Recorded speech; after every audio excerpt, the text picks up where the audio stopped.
ধরনের কার্যক্রম আমরা আকর্ষণ ভিত্তিতে নিজেকে নিযুক্ত রাখার চেষ্টা করবো ইনশাআল্লাহ।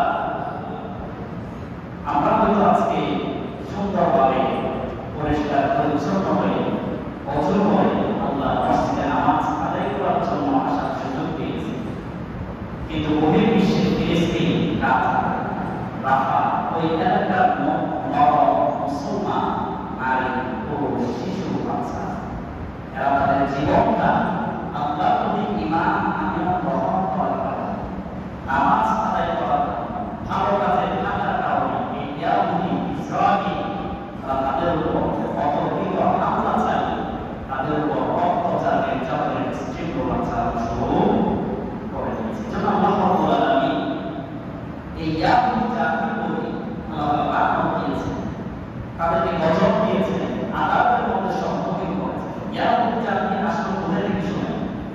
আমরা সকলে জানি সাইয়্যিদনা ইব্রাহিম আলাইহিস সালাম ওনার দুটি সন্তান ছিল, ইয়াকুব আলাইহিস সালাম। ইয়াকুব আলাইহিস সালামের দুইজন সন্তান, 12 জন সন্তান থেকে দুইজন, তার মধ্যে আরেকজন ইয়াকুব।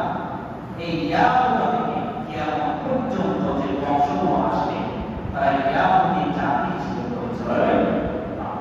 একজন নবী সাইয়্যিদনা ইব্রাহিম আলাইহিস সালামের সন্তান ইয়াকুব আলাইহিস সালাম, ইয়াকুব আলাইহিস সালামের সন্তান থেকে বংশবিস্তারে ইয়াহুদি গোটা বিশ্বের নির্যাতনকারী হিসেবে পরিচিত লাভ করেছেন। আলহামদুলিল্লাহ।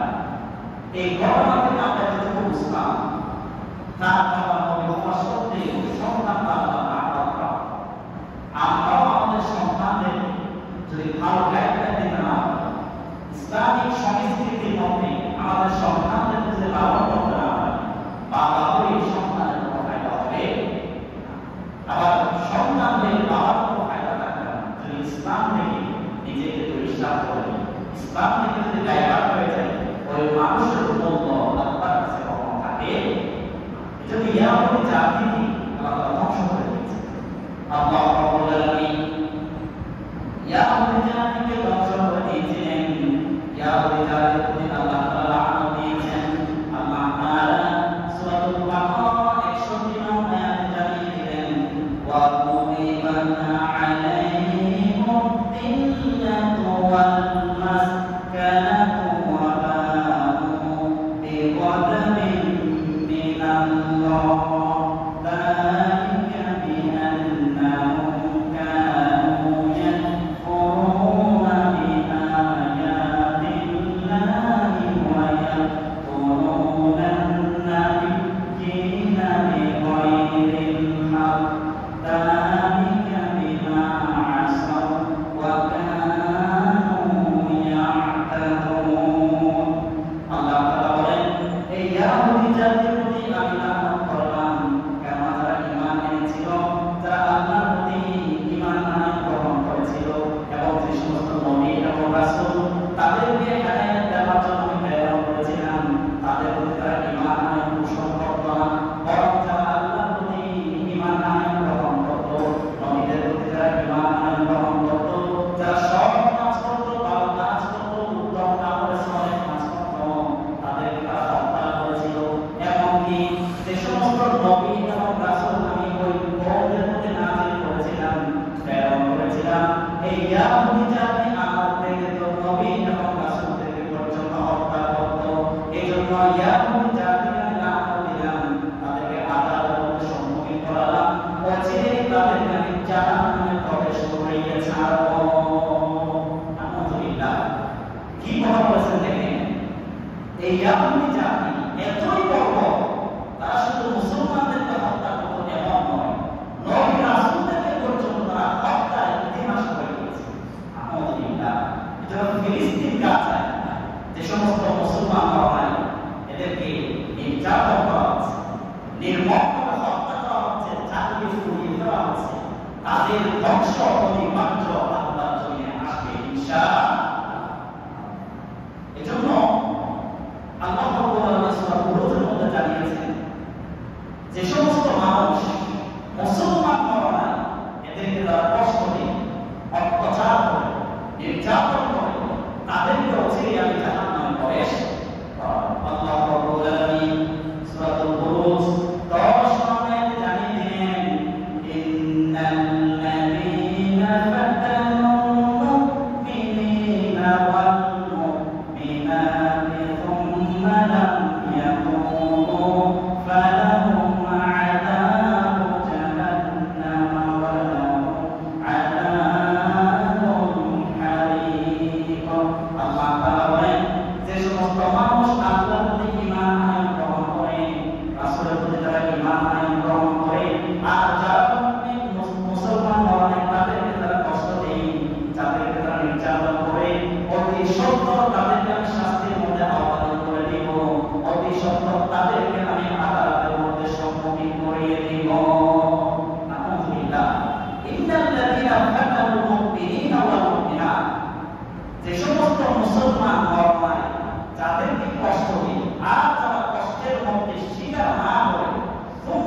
মানুষদেরকে কষ্ট দেয়, মুসলমানদেরকে কষ্ট দেয়, তারা কোনোদিন শান্তিতে দুনিয়ায় বসবাস করার কোনো সুযোগ পাবে না।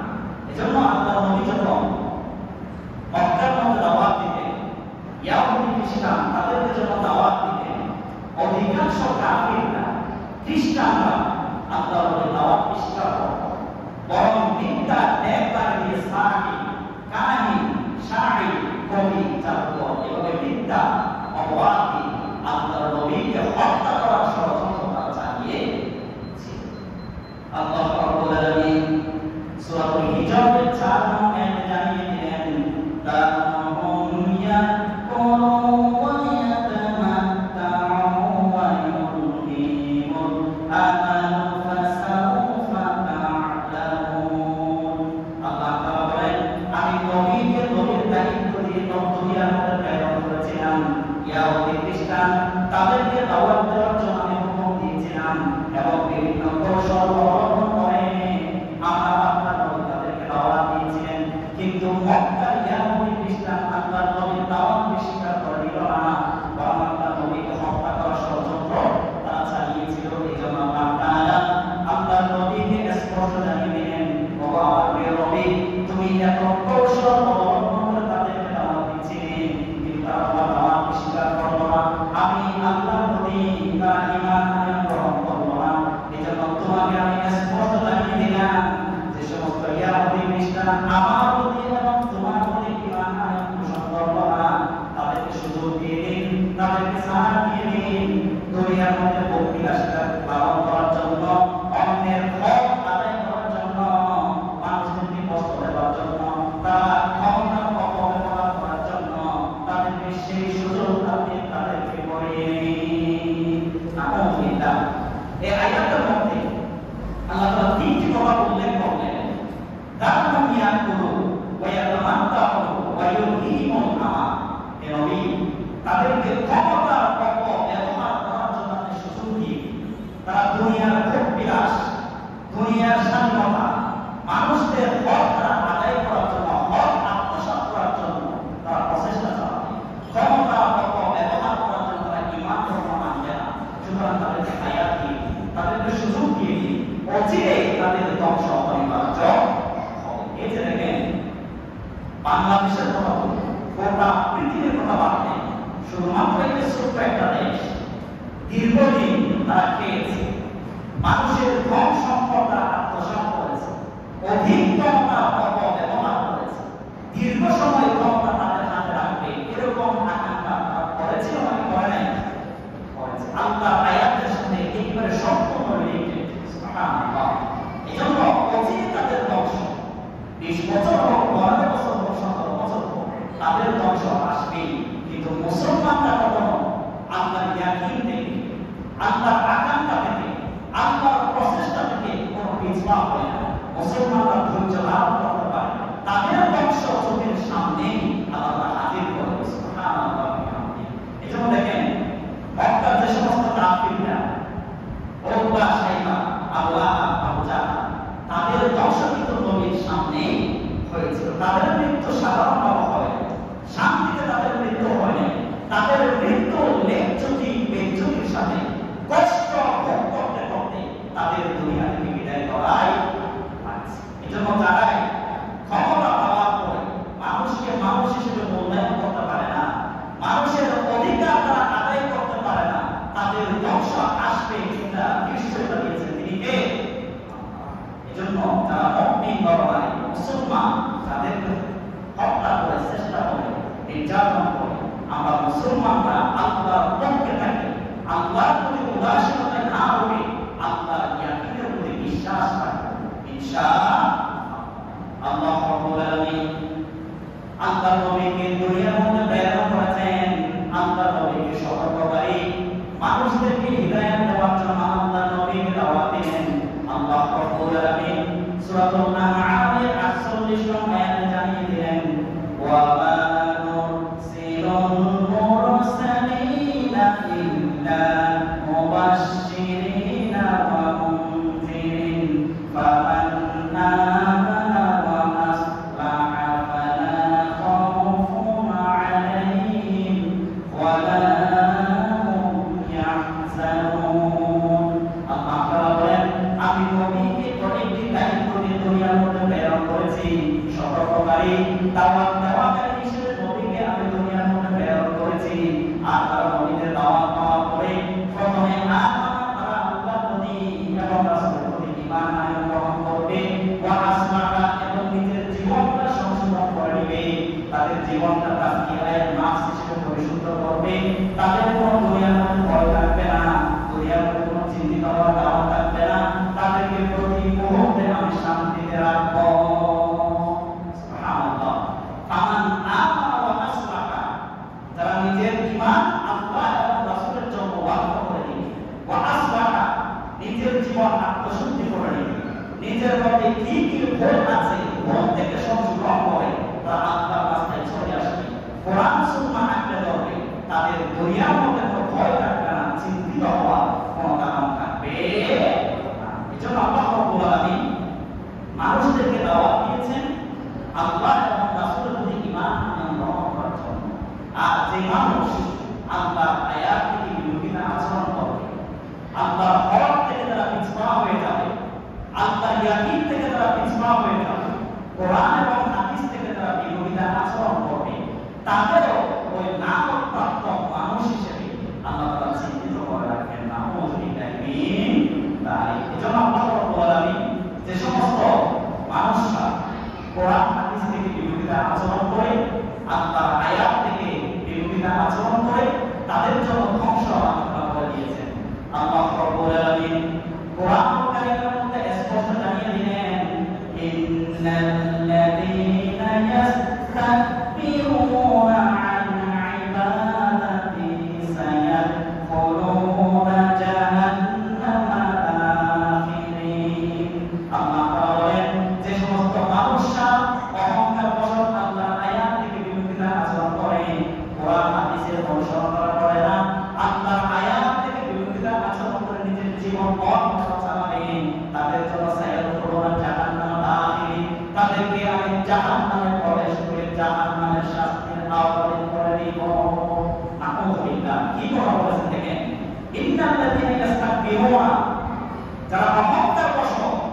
আল্লাহর আয়াত থেকে বিরোধিতা আচরণ করে কোরআন হাদিস অনুসরণ করে না সায়াদখুলুনা জাহান্নামা দাখিরিন তাদেরকে জাহান্নামে প্রবেশ করে জাহান্নামের শাস্তির আওতায় আমি করে দেব নাউযুবিল্লাহ তাই আজ থেকে মুবালিশি মানুষের মানব রচিত সংবিধান মানুষের কাছে রয়েছে মানুষের মন করা ইতিহাস মানুষের মন করা সংবিধানকে মানুষের কাছে রয়েছে কিন্তু আল্লাহ তাআলা হুকুম আল হাকিম হিসেবে কোরআনুল কারীমের মধ্যে প্রায় 500 এর উপর বিধান গোটা বিশ্বের মানব জাতির জন্য একেবারে কিয়ামত পর্যন্ত চিরন্তন হুকুম সংবিধান দিয়ে কোরআনুল কারীম প্রেরণ করেছে কিন্তু সেই সংবিধান আমরা মানতে নারাজ কিন্তু মানুষরা যে হুকুম দেয় যে সংবিধান তারা প্রণয়ন করে এই সংবিধানের প্রতি মানুষরা ঝুঁকি বেশি নাকি কম বেশি তো এই আয়াত কি কাল কিয়ামতের ময়দানে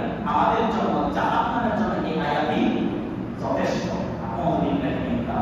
এজন্য আসুন আমরা কোরআনের বিধানকে যদি মোকাবিলা করি কোরআনের বিধানের প্রতি মাথা নত করে আল্লাহ রাসূলের প্রতি সুন্নাহ যদি অনুসরণ করতে পারি তাহলে আমাদের নাজাত আসার সম্ভাবনা আছে ইনশাআল্লাহ আল্লাহ রাব্বুল আলামিন মানুষের ইবাদত আর কর্ম মানুষের ইবাদত যতটুকু খানি ততটুকু সওয়াব ততটুকু তার ঈমানের অবস্থা আল্লাহ তাআলা প্রণয়ন করেন মানুষের ইবাদত সর্বপ্রথম ইবাদত আগে জিহাদ পরে আপনি ইবাদতের মধ্যে জিহাদ অন্তর্ভুক্ত সুবহানাল্লাহ ইবাদতের মাধ্যমে মানুষের জিহাদের চেতনায় নিজেকে সুবল করতে পারে আল্লাহ রাব্বুল আলামিন মানুষদেরকে আপনার ইবাদত করার জন্য তাকে দিয়েছেন প্রতিটা মুহূর্তে প্রতিটা সেকেন্ডে আপনার ঈমানি দায়িত্ব নেওয়ার পরে মানুষের জন্য আল্লাহ পাক হুকুম দিয়েছেন তোমরা সব সময় আমার প্রতি দয়া করো আমার প্রতি ইবাদত করো কোরআন সুন্নাহ অনুযায়ী তোমাদের নিজের জীবনটা সাজাও আল্লাহ রাব্বুল আলামিন সূরাতুন নিসা 103 নং আয়াতে জানিয়ে দিলেন ফাইদা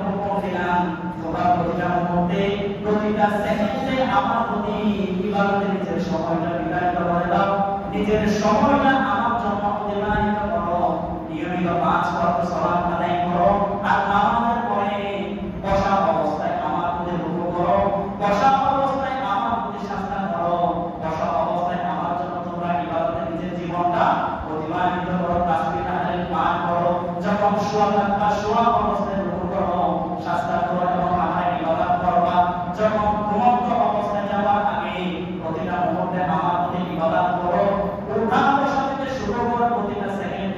আমাকে যদি স্মরণ করতে পারো, আমার প্রতি যদি ইবাদতে কাজ করতে পারো, তোমাদের জন্য আমি সফল ব্যক্তি হিসেবে চিহ্নিত করে দিব এবং দুনিয়ার মধ্যে তোমাদেরকে শান্তিতে পড়া থাকার চেষ্টা করব।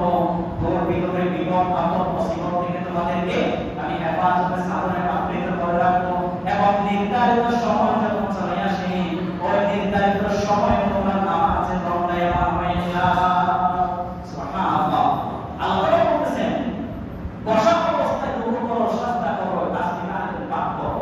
যারা দাঁড়িয়ে নামাজ আদায় করতে পারে না, তোমরা বসা অবস্থায় মনে মনে রুকু করো, মনে মনে সাজদা করো, কল্পনা চিত্ত দিয়ে তোমরা আল্লাহর প্রতি নামাজ আদায় করো। শোয়া অবস্থায় আছেন, উঠতে পারেন না, শোয়া অবস্থায় রুকু করেন, সাজদা করেন, তাসবিহ তাহলিল পাঠ করেন, তাহলে আমাদের নাজাতের ওয়াসিলা হবে। কাল কিয়ামতের মধ্যে আমরা ঈমানদার পরিচয় বহন করে জান্নাতে যাওয়ার সম্ভাবনা থাকবে নাকি থাকবে না? থাকবে ইনশাআল্লাহ। আল্লাহ রাব্বুল আলামিন আজকে জুমার যে বিষয়টা গুরুত্বপূর্ণ, এটা হচ্ছে মানুষরা যতই আল্লাহ নাফরমানিতে নিজেকে জড়িত করে ফেলে, তখন মানুষের চেতনা থেকে জিহাদের চেতনা, জিহাদকে উঠে মানুষের মন থেকে, মানুষের চিন্তা চেতনা থেকে, মস্তিষ্ক থেকে এগুলো আল্লাহ তাআলা কেড়ে দেখেন কিভাবে আজ গোটা বিশ্বে মুসলমানদের উপর অত্যাচার, নির্যাতন, জুলুম কম না বেশি? এর কারণ কি? এর দায়ী কিন্তু আমরা মুসলমানরা। কারণ আরব কান্ট্রি যে মুসলিম বিশ্ব, বাহরাইন, সৌদি আরব, ইরাক, তুরস্ক, সিরিয়া, গোটা মধ্যপ্রাচ্য এই রাষ্ট্রগুলো আজ ইসলামকে বিক্রি করে দিয়ে, ইয়াহুদি খ্রিস্টানদের কাছে নিজের খরচ সম্পদ বিক্রি করে দিয়ে ডলারের বিনিময়ে, টাকার প্রতি লোভ থাকার কারণে, ডলারের প্রতি লোভ থাকার কারণে, ক্ষমতার প্রতি লোভ থাকার কারণে ইয়াহুদিদেরকে আমাদের অর্জিত ধন সম্পদ বিক্রি করে দিয়ে তারাই গোটা বিশ্বের মুসলমানদের উপর শাসন চালাচ্ছে। যদি মধ্যপ্রাচ্যের রাষ্ট্রের সম্পদগুলো মুসলমানরা যদি দখল করতে পারতাম, খনিজ সম্পদ, তেল, গ্যাস, স্বর্ণ, তাদেরকে ক্ষণিক সময়ের জন্য পয়সা পেয়ে তাদেরকে যদি বিক্রি না করতাম, ইয়াহুদিরা গ্যাস ক্রয় করে, স্বর্ণ ক্রয় করে, তেল ক্রয় করে, আকাশে তাদের যুদ্ধ বিমান চালিয়ে ফিলিস্তিন, গাজা মুসলমানদের উপর বর্বর হত্যাযজ্ঞ চালানোর কখনো সুযোগ পেত। এজন্য দেখেন মধ্যপ্রাচ্যের যে মুসলমান শাসক, যাদেরকে আমরা শায়েখ করি, যাদেরকে আমরা শায়েখ বরাবর সম্বোধন জানাই, যাদেরকে মুসলিম বিশ্বের নেতারা আমরা সেলুট দিয়ে সম্মান করি, তারাই কিন্তু আজ মুসলমানদের হত্যার মধ্যে জড়িত। যেমন মুসলমানদেরকে সচেতনতার মধ্য দিয়ে আমাদেরকে সাবধানতা গ্রহণ করতে হবে এবং আল্লাহর প্রতি জিহাদ করে আমাদের জীবনটা উৎসর্গ করার চিন্তা চেতনা গ্রহণ করতে হবে ইনশাআল্লাহ। আল্লাহ দেখেন তৎকালীন সময়ে ভালো করে বুঝবেন, সাইয়েদনা মূসা আলাইহিস সালামকে নমরুদের বিরুদ্ধে, ফেরাউনের বিরুদ্ধে আল্লাহ তাআলা অসংখ্য আয়াত নাযিল করেছেন নাকি করেন না? ফেরাউনের কবল থেকে মূসা আলাইহিস সালাম এবং তার কওমকে নীল নদ এগুলো অতিবাহিত করে দিয়ে আল্লাহ তাআলা তাদেরকে সুরক্ষিত রেখেছেন। একটু ভালো করে বুঝবেন, তাদের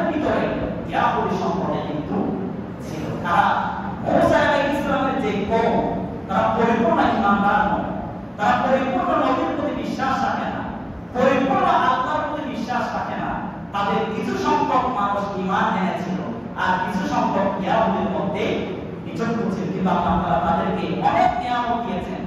কোরআন কারীমের মধ্যে অন্যান্য জাতির কথা যতটুকু আসে নাই, বানু ইসরাঈলের কথা তার চেয়ে বেশি আয়াত আল্লাহ তাআলা নাযিল করেছেন। সুবহানাল্লাহ। কিন্তু সেই নিমকরাম জাতি কিন্তু আল্লাহর প্রতি তারা ঈমান আনয়ন গ্রহণ করত না। লোহিত সাগর অতিক্রম করার পরে আল্লাহ তাআলা তাদেরকে সুরক্ষিত রাখলেন। এরপর আল্লাহ তাআলা মূসা আলাইহিস সালামকে হুকুম দিলেন, আমি সংক্ষেপে শেষ করতেছি। মূসা আলাইহিস সালামকে হুকুম দিলেন, ও মূসা, ফেরাউনের কবল থেকে, ফেরাউনের দল সৈন্য বাহিনী লোহিত সাগরের পানির মধ্যে ডুবিয়ে তাদেরকে দুনিয়া থেকে আমি বিদায় করে দিলাম, তোমাদেরকে নাজাত দিলাম। এই সম্প্রদায়ে আসার পরে তোমরা আমালিকা সম্প্রদায়, তারা একজন বর্বর জাতি, তারা তোমাদের ফিলিস্তিন, গাজা, সিরিয়া, শাম প্রদেশ, মুসলমানের জায়গা তারা দখল করে ওই জায়গায় তারা ত্রাসের রাজত্বে নিজের জীবনটা প্রতিবাহিত করে। এজন্য মূসা, তোমাকে হুকুম দিলাম তোমার কওমকে নিয়ে ওই আমালিকা সম্প্রদায়ের সাথে যুদ্ধ করো, এবং যুদ্ধের আগে আল্লাহ তাআলা তাদেরকে চিরন্তন কৌশল অবলম্বন করার জন্য শিক্ষাও তাদেরকে দান করেছিলেন। আল্লাহ রাব্বুল আলামিন মূসা আলাইহিস সালাম এবং তার কওমকে ফেরাউনের শাসন থেকে রক্ষা করলেন। লোহিত সাগরের মধ্যে ফেরাউন এবং তার দলবলকে আল্লাহ তাআলা ধ্বংস করে দিয়েছিলেন। লোহিত সাগর অতিক্রম হয়ে যাওয়ার পরে আল্লাহ রাব্বুল আলামিন মূসা আলাইহিস সালামকে হুকুম দিলেন, ও মূসা, তুমি তোমার কওমকে নিয়ে আমালিকা সম্প্রদায় তাদের সাথে যুদ্ধ করো। আল্লাহ রাব্বুল আলামিন সূরাতুল মাইদা 21 নং আয়াতে জানিয়ে দিলেন, ইয়া কওমি দুখুলুল আরদাল মুকাদ্দাসাতাল্লাতী কাতাবাল্লাহু লাকুম ওয়া লা তারতাদ্দু আলাইকুম ফাতানকালিবু খাসিরিন। আল্লাহ তাআলা বলেন, ও মূসা, তুমি তোমার কওমকে নিয়ে আমালিকা সম্প্রদায় তাদের সাথে যুদ্ধ করো। যুদ্ধের আগে তোমাদেরকে চিরন্তন কৌশল অবলম্বন করার শিক্ষা দিলাম। আমি তোমাদেরকে কাতাবাল্লাহু আলাইকুম, তোমাদের জন্য এই জায়গা আমি লিখিত আকারে রেজিস্টার করে দিলাম। এটা মুসলমানদের জায়গা। আমালিকা ইয়াহুদি সম্প্রদায়, খ্রিস্টান সম্প্রদায়, তারা তোমাদের মুসলমানদের জায়গা দখল করে ত্রাসের রাজত্ব করেছে, ক্ষমতার অপব্যবহার করে মানুষদেরকে গণহারে হত্যা চালায়। এই জন্য ও মূসা, তোমাকে আমি হুকুম দিলাম তুমি তোমার কওমকে নিয়ে আমালিকা সম্প্রদায় তাদের সাথে যুদ্ধ করে ওই জায়গাকে তোমরা দখল করে বাসস্থান তৈরি করো। আল্লাহু আকবার।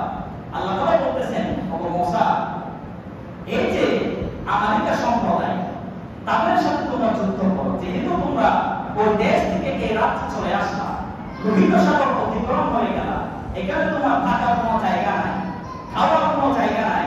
এজন্য আমালিকা সম্প্রদায় যে জায়গা দখল করে আছে, এটা তোমাদের পিতা ইয়াকুব আলাইহিস সালামের জায়গা, ইয়াকুব আলাইহিস সালামের মুসলমানদের জায়গা আমালিকা সম্প্রদায় তারা দখল করে নিয়েছে। সুতরাং তোমাদেরকে হুকুম দিলাম তাদের সাথে যুদ্ধে জিহাদ করে তোমাদের জায়গা তোমরা দখল করে নাও।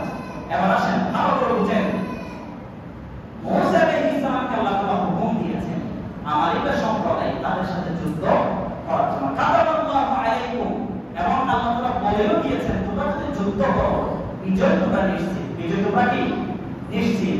আমি জানি তোমাদের কওমে কিছু সংখ্যক মুসলমান আর কিছু সংখ্যক ইয়াহুদি পরিপূর্ণ ঈমান তারা আনে নাই, কিন্তু যে সংখ্যক মুসলমান ঈমান এনেছে তোমাদের ঈমানের তসবারি আমালিকা সম্প্রদায়ের বিরুদ্ধে যদি একসরে যাও তোমাদেরকে বিজয় নিশ্চিত আমি দান করব। কিন্তু আশ্চর্যের বিষয়, যে সমস্ত মুসলমান এনেছিল তারা ছাড়া ইয়াহুদি খ্রিস্টানদের অধিকাংশ কওম তারা আল্লাহর আয়াতকে ডাইভার্ট করে দিয়ে মূসা আলাইহিস সালামকে বলল, ও মূসা, এটা আমালিকা সম্প্রদায়, তাদের ইতিহাস অনেক বড়, তারা বীর বাহাদুর হিসেবে পরিচিত, তাদের দেহ অনেক বড়, মাথা থেকে পা পর্যন্ত তাদের শক্তি, তাদের যোগ্যতা, তাদের অস্ত্র শস্ত্র আমাদের চাইতে বেশি। আমাদের তো শুধু ছোট একটা শরীর ছাড়া আর কিছুই নাই। তাদের সাথে যুদ্ধ করে আমরা নিহত হতে পারবো না, কারণ তাদের সাথে আমরা লাগি, তাদের সাথে যদি আমরা যুদ্ধ করি কোনো সন্দেহ নাই আমরা বেঁচে থেকে আসবো, এর কোনো সন্দেহ নাই, সাথে সাথে আমরা মারা যাবো। এজন্য মূসা আলাইহিস সালামকে বলল, ও মূসা, যুদ্ধের যদি এতই প্রয়োজন হয়ে পড়ে তুমি এবং তোমার দলকে তাদের সাথে যুদ্ধ করো না। আলহামদুলিল্লাহ,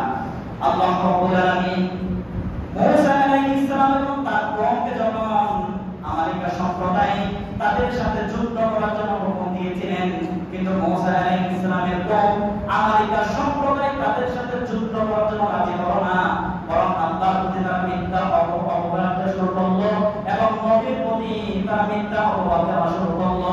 আল্লাহ রাব্বুল আলামিন সূরাতুল মাইদার 34 নং আয়াতের মাঝখানে বলেছেন, ফাহাবা আনতা ওয়া রাব্বুকা ফাকাতিলা ইন্না হাউনা কাঈদুন। আল্লাহ তাআলা বলেন, মুসা আলাইহিস সালামের কওম আল্লাহ এবং রাসূলকে ইন্ডিকেট করে বলল, আমাদের সম্প্রদায় তারা বীর বাহাদুর হিসেবে পরিচিত, আমরা তাদের সাথে যুদ্ধে কোনো পার পাবো না, তাদের সাথে যুদ্ধ করে কোনো বিজয় লাভ আমরা গ্রহণ করতে পারবো না, তাদের জায়গা আমরা দখল করতে পারবো না, তাদের সাথে যদি আমরা যুদ্ধ করি আমরা নিশ্চিত মৃত্যুবরণ করে ফেলবো। সুতরাং যুদ্ধের যদি এতই প্রয়োজন হয়ে পড়ে, তুমি এবং তোমার রবকে তাদের সাথে যুদ্ধ করো, আর আমরা এখানে বসে বসে তোমাদের লীলা তুমি যুদ্ধ আমি দেখবো। নাউযুবিল্লাহ, কি ঘাতকতা আপনি দেখেন। আল্লাহ তাআলা বলেছেন, মুসা তুমি তোমার কওমকে যুদ্ধ করো, বিজয় নিশ্চিত। কিন্তু তারা বলবো, এত বীর বাহাদুর অস্ত্র শস্ত্র আমরা তাদের সাথে কোনো পার পাবো না। যুদ্ধের যদি এতই প্রয়োজন হয়ে পড়ে, অর্থাৎ আনতা ওয়া রাব্বুকা ফাকাতিলা, তুমি এবং তোমার রবকে তাদের সাথে যুদ্ধ করো, কাঈদুন, আমরা এখানে বসে রই না, তোমাদের যুদ্ধ বসে বসে আমরা দর্শক হয়ে দেখবো। নাউযুবিল্লাহি মিন যালিক। এবার কিসের সাথে কি মিলতেছে দেখেন, কাঈদুন তারা দর্শক হতে চায়। তারা কি হতে চায়? দর্শক হতে চায়। আল্লাহ তুমি তাদের সাথে যুদ্ধ করে আমরা দর্শক হব। আজ দেখেন ফিলিস্তিন গাজায় ইয়াহুদি জাতিরা তাদেরকে হত্যা করা হচ্ছে, নির্যাতন করা হচ্ছে, জুলুম করা হচ্ছে, আর গোটা বিশ্বের মুসলমানরা কাঈদুন হয়ে ইয়াহুদি খ্রিস্টানদের চিত্র ধারণ করে আমরা দেশে দেশে বসে বসে ভিডিও ফুটেজ ইউটিউবে, ফেসবুকে, গুগল, ক্রোম ব্রাউজারে তাদের নির্দয় তাদের চিত্র তাদের দর্শক হয়ে আমরা এগুলো ভূমিকা অর্জন করতেছি। নাউযুবিল্লাহি মিন যালিক। আশ্চর্যের বিষয়।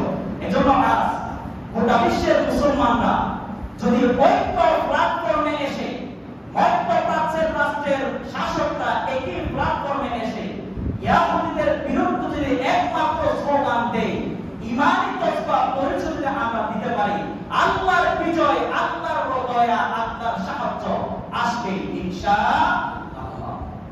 তাদের কিছুই ছিল না, শুধু যুদ্ধ করার জন্য হুকুম দিয়েছেন, বিজয় নিশ্চিত দিয়েছেন। ঠিক সেই বদরের যুদ্ধে মদিনায় কিছু সংখ্যক মুসলমান 313 জন তারা যুদ্ধ করার জন্য আল্লাহ তাআলা হুকুম দিয়েছেন।